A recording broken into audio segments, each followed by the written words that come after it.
Hello, my name's Paul Jordan, and today in a series of interviews with business owners, I'm talking to John Lambert from Onvou. So John, introduce yourself, please. Tell us a bit about you and what's your business? Wonderful. Thanks, Paul. Thanks for today. Much appreciated. Yeah, my name is John Lambert. I'm the co-founder of a company called Onvou. Was founded in Thailand, but halfway through the pandemic. A friend of mine who we've been friends with, shall I say, from school, from the age of 10, sat down one day looking at new ideas, and we came up with Onvou, a platform where we provide vouchers for the hospitality industry. Okay. And we're based in Bangkok in Thailand. Right. For this business. We're literally gearing up at the moment to go into our second country, which is going to be the Philippines. Ah, what's promoted the choice of the Philippines as being the second place to go? So I have an additional business, again, in the software industry, and my head office for that business is actually in the Philippines. So it makes things a little bit easier for us with people on the ground, feet on the ground, and a substantial understanding of the hospitality industry in the Philippines. Okay. Both nice places as well, hot and sunny. Must feel like you're on holiday all the time and not working. Yeah, it's funny, isn't it? When you live abroad, especially family and friends, they automatically assume because you're in Thailand or the Philippines or Singapore that just sat by the pool having a pina colada. I don't remember the last time I sat beside the pool and had a pina colada. Oh no, I thought that's the laptop lifestyle. You know, sit there on the sun deck, laptop out, working away, getting the sun. Yeah, that's right. In theory, it sounds really good, but I don't remember the last time I had the opportunity to do that. Oh, what a shame. That's very much the sort of lifestyle that appeals to me. Yeah, me too. So, obviously, you've covered the question about telling me whereabouts you're based. So, what's a secret about you that nobody else would know that you think the audience would find amusing or interesting? Oh, goodness gracious. Nothing too embarrassing, of course. Secret. Many people know that I love sailing. Okay. My love of the water. But not many people know that my dream or my ambition is to have a business which is sustainable, where I have a good team around me, which will enable me to purchase a small boat, a yacht, and go off sailing around the world and explore things firsthand and look at places where you simply can't get by an aeroplane. That's something I'd like to do. Well, I can certainly share that ambition. That sounds lovely. That's something I'd really love to do. It's very appealing. Of course, there's a few Russian super yachts going cheap at the moment, if that appeals to you, Yeah, I'm thinking about something slightly smaller. Okay. Yeah, the running costs are a little bit prohibitive with some of these, aren't they? Even if we can afford to buy them, Right. So tell us a bit about your early years, college, school, and all that kind of thing. How did that pan out for you? So I opted not to go on to university or college. I left school as a 15-year-old and joined the senior service, which is the Royal Navy for those that wouldn't understand. And I did a minimal time, 3.5 years, in the Royal Navy. And I often say it was actually what made me into the man that I am today, to be honest. Wow. And I was fortunate or unfortunate, depends on the way you look at it, to have served in the first Gulf War. Wow. So the ship we were on, which was nicknamed the Cherry B, was the guard ship to the then Ark Royal. And we were a flotilla of 9 ships from different parts of the EU. Sorry, United Nations, not EU, United Nations. Okay. that went out on tour for about 9 months. So I joined the Royal Navy. I did about 3.5 years in the Royal Navy, and then from there, there was a period of time where we were able to take early voluntary release, which was unusual. So people were able to. I'm trying to think what the word is. When people are able to leave work with a little bit of cash in hand. I'm not sure. Not early redundancy, not that sort of thing. Yeah, similar to redundancy. Similar sort of thing. Okay. A similar thing to redundancy. We're able to opt out, and I found myself getting into business pretty much from the age of 19 for the first time. I started to start working in the mobile phone industry. Okay. And just progressed from there. So you obviously joined the Navy at quite an early age then, John. Was it 16 when you joined then? Yeah, I literally had my initial training was 16 and 1 month. Wow, that's really impressive to join at such an early age, I think. Quite brave. Yeah, it was.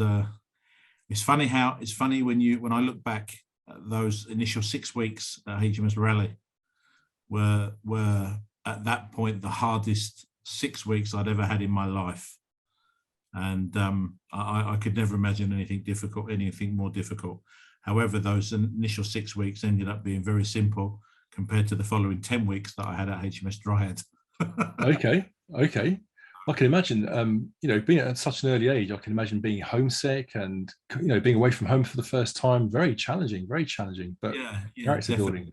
Yeah, definitely. It was very hard, but I've always been pretty good at making friends, to be fair. And quite easily, great bunch of people that I joined up with during my initial training. And then, of course, you finish your 6 weeks and you move on to your part 2 training, which was my radar operating. I was a radar operator. Okay. I then went on for my phase 2 training, but none of the other people that was with me during the first 6 weeks came to the same place. So you then start all over again. Yes. And you meet a whole bunch of new people and you start life again. And then the same happens when you join your first ship. You join alone and so forth. So yeah, something you get used to pretty quickly, to be fair. That's interesting because I've got 3 children. My 20-year-old daughter, she's just come up for her first year in the Navy. She's posted at Salton in Portsmouth from about 2 or 3 weeks ago. She's really enjoying it, and so it's very interesting to hear your story, John. It really is. It's been very interesting. So going back to the mobile phones at 19, tell us how you got from there to what you're doing now. It's quite a journey. Yeah. So I opened I actually was doing like commission only sales initially, and I did that for several months before basically taking the risk on and going for my first shop. And I think I opened a shop around 20. About 20 and a half, something like that. Wow, that's impressive. Wow. I took on my first shop. That was in Chatham, in Kent. Okay, yes. That was the first shop I had. And then I moved from Chatham and I opened a place in Croydon, which is where I was living in that area. And then between, the things that went on around that time, I would say by the time we were at the peak of our business, we had 3 shops and we had a wholesale business in the mobile phone industry. And that was back in the days of Carphone Warehouse. Woolworths were selling mobile phones. I remember Woolworths, yes. So it was a successful time where commissions were high and the phone prices were pretty cheap. But then obviously the big boys came in and it became more and more harder to do the business in a profitable way. And I think I would have been around 25, 26. And, we were doing pretty well in business. And we started to then look at emigrating abroad and doing something another country, and that was how I found myself. First of all, moving to North Cyprus in the Mediterranean.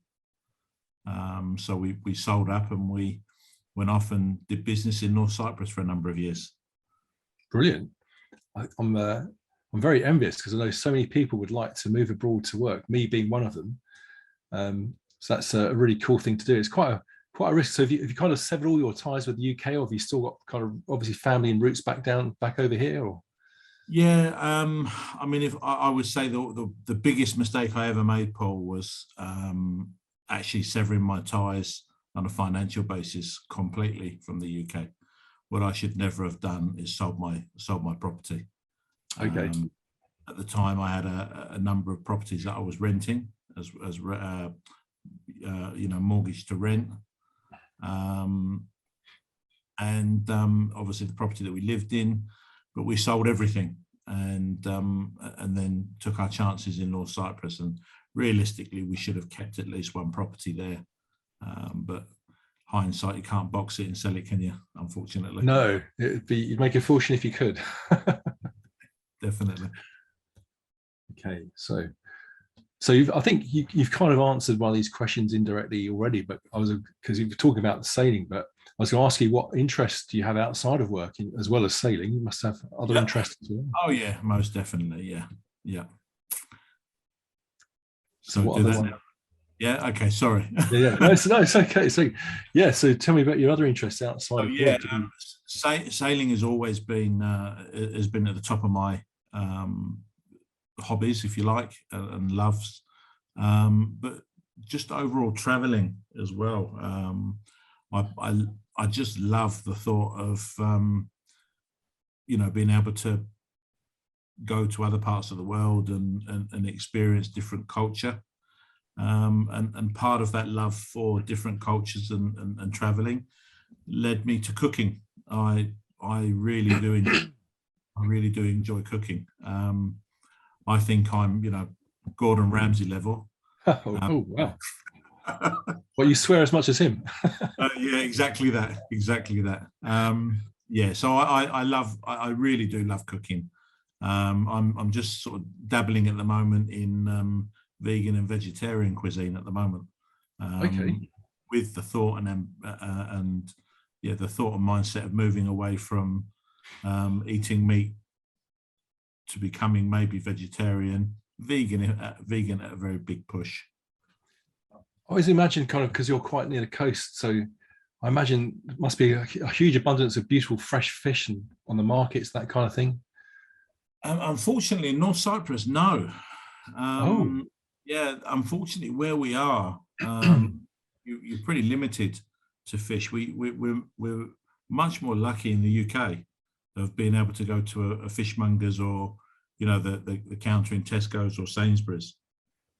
Unfortunately, here it's very limited. You might get a bit of sea bass, you might get a bit of sea bream. Okay. And if you're really lucky, you might get a bit of salmon. Yeah. Other than that, everything's frozen. With not much of a choice at all, really. Gosh, I'm really surprised. It just goes to show how wrong I am about so many facts, because I'm not very well traveled around the world, but you have this vision of like a nice sunny place and the blue sea and lovely little romantic trawlers bobbing around, trawling in all the beautiful fresh fish. Yeah. Instead, it's funny, if you jump on a plane and go to Istanbul as an example, we're not far away really, considering we're 40 miles, I think, or something off the coast of Turkey.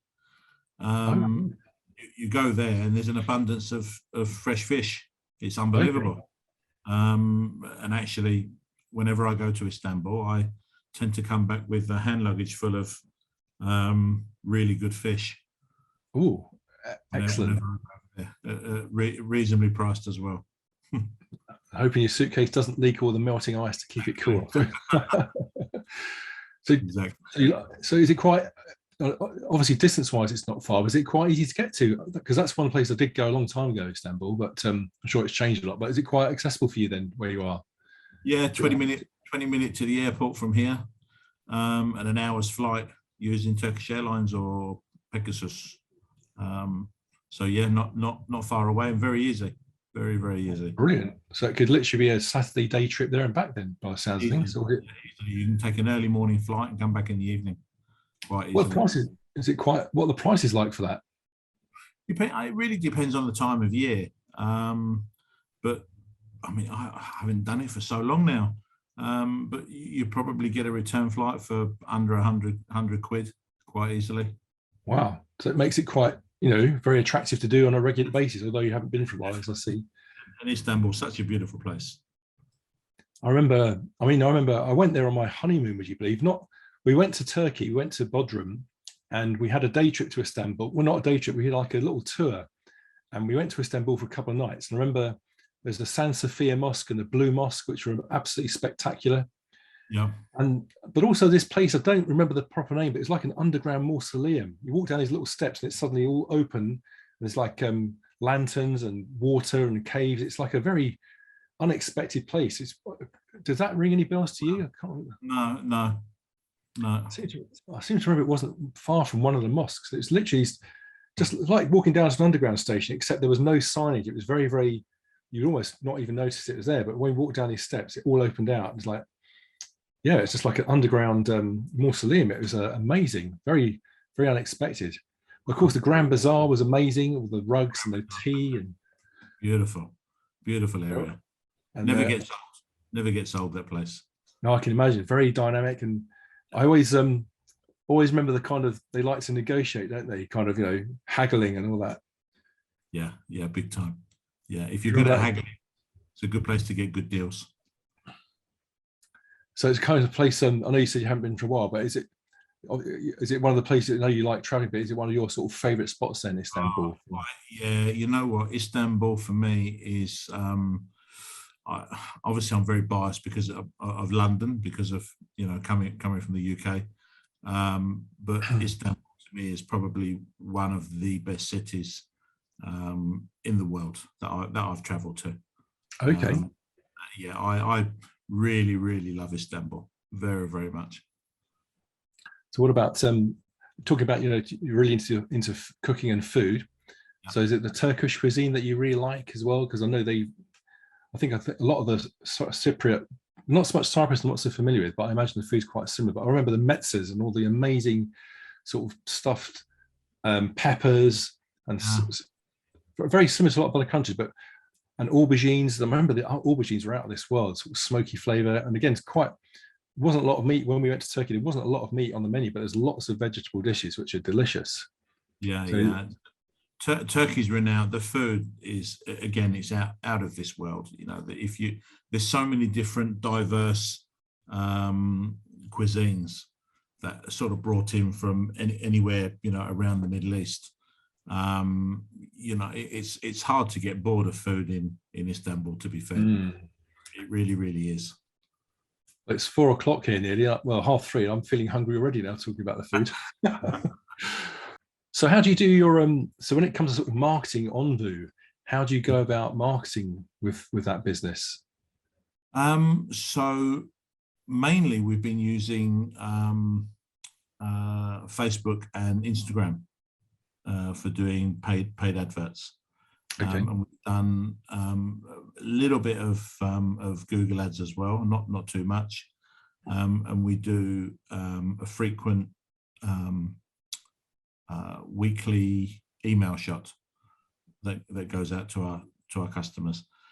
So recently we're looking at a new strategy, and we're looking to direct market to corporate customers more so rather than individuals. Okay. And we're also looking at the possibility of directing our marketing more so to our partners to use their Facebook pages and their Instagram pages to market the vouchers through. So taking a slightly different angle at the way we market, rather than it coming from us, but doing something jointly. So if we have a voucher, say for the Marriott Hotel as an example, then trying to utilize their Facebook and Instagram in connection with our Facebook and Instagram, so we can get sort of a double hit, a longer range, if you like. So that's something we've been looking at more recently. And we've been in discussion about, life changing in social media, and TikTok is the huge phenomenon now. And I think realistically, we have to start looking at doing things maybe more millennial, maybe the right word to use, I'm not too sure. But, maybe aim things towards TikTok more, because I'm noticing the reach that people are getting in TikTok compared to the other platforms are phenomenal. Yeah, I think it's very although I say up and coming, I think it's already got there in terms of the coverage and the reach. It's got well over, I think, I forget what the statistics are, but they're growing massively. And Facebook's having quite a few problems. It's kind of in decline in some respects. And some people say, so TikTok, I'm hearing so many people say it's a good place to be. It's less problematic getting your ads out there. There's less, Facebook spans ads left, right, and center, but TikTok doesn't do that. So yeah, I think it's a good thing to do. And a lot of people say, well, it's a different type of demographic, but it's like all this marketing stuff. It's only when you try it out that you find out if it works or not. It's best not to prejudge, isn't it?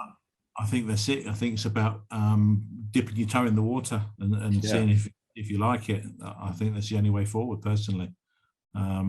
We things have changed now considerably, and I'm not saying everything has changed because of the pandemic, but certainly many things have changed because of that. And with that, I think we all have to find new ways to get our point across, or to get our brand across, to say, we have to look at things in a different way. That's for sure. Okay, good. Thank you. So if you had any if you had like 2 or 3 words of advice for business startups or entrepreneurs that are trying to make progress in developing their business, what tips and hints would you give people?